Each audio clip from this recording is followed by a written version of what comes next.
South Pekin is pursuing funding for a required reworking of their water system. That's just one of the things you'll want to hear about to start your day for Wednesday, June 12th. I'm Colin Shope, and this is WCBU's On Deck.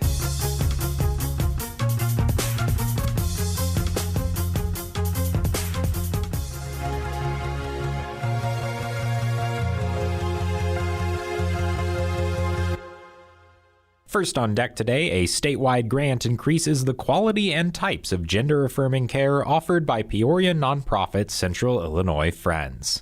The Illinois Department of Human Services and Public Health Institute of Metropolitan Chicago grant covers 15 Illinois organizations, with $250,000 for CI Friends.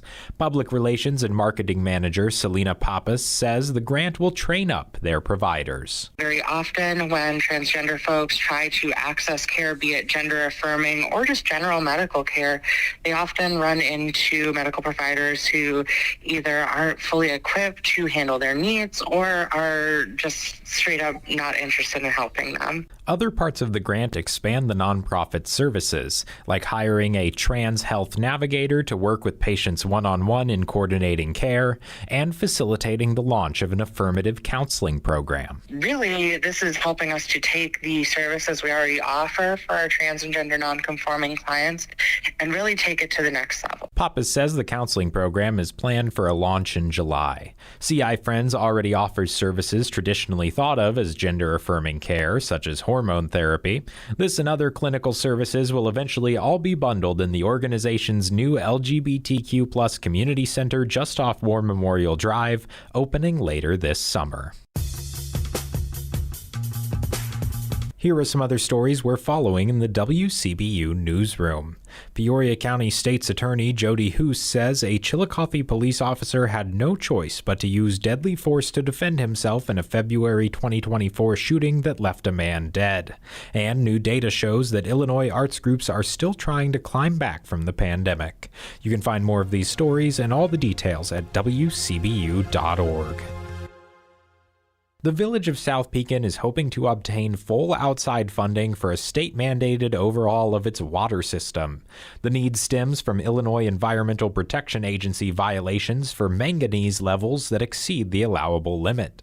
WCBU's Joe Deacon reports. South Pekin Mayor Eric Stout says IEPA testing performed near the village pump house found manganese levels slightly above the maximum contaminant level of 0.15 milligrams per liter.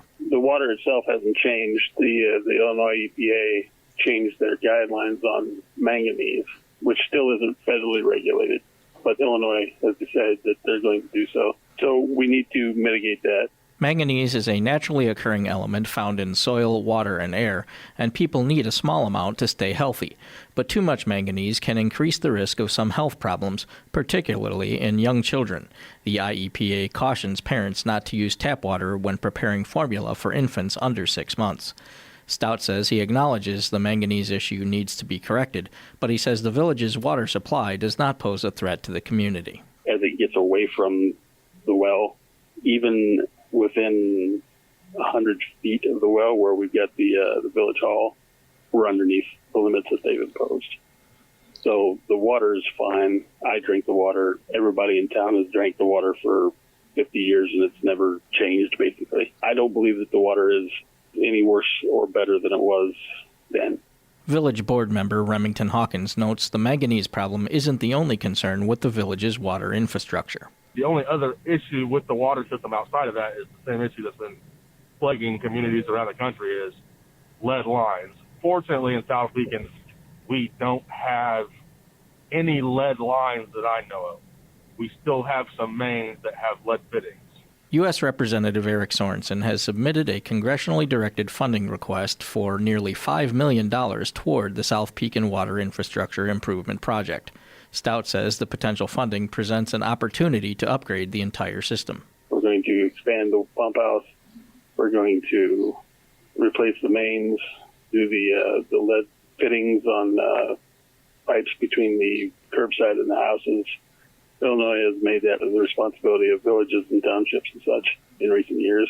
So we just figured if we can do everything at once and get the funding for that, then we need to get it done now. But Stout notes the appropriation won't be enough to pay for the full extent of the project. What Sorensen is proposing for us doesn't cover it all, but the IEPA is also looking at providing funding as well, partially in the grant and partially as a low-interest loan over 30 years, I believe.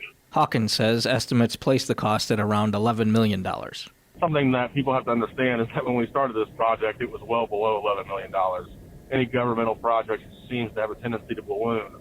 But yes, currently where we are at in this stage, we're looking around $11 million to replace every water line in town. So every main, every supply line to the house, and upgrade our current water facility and put in a new Class B facility, which has a green sand filter and upgraded filtration, which would resolve the manganese issue in the water. Stout says if they don't get enough funding from the IEPA, they may need to consider raising water and garbage rates or place a tax levy referendum on the fall ballot. But Hawkins hopes it won't come to that.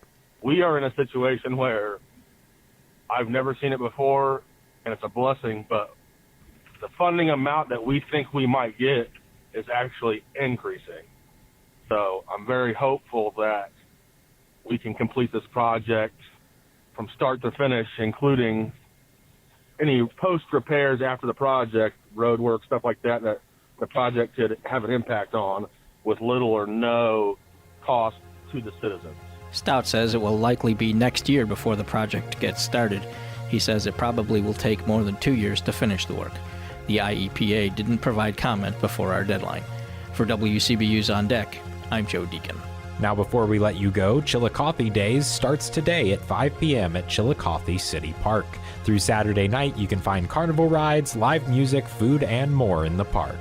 And that's all for today. You can subscribe to WCBU's On Deck podcast on the NPR app, Apple, or Spotify.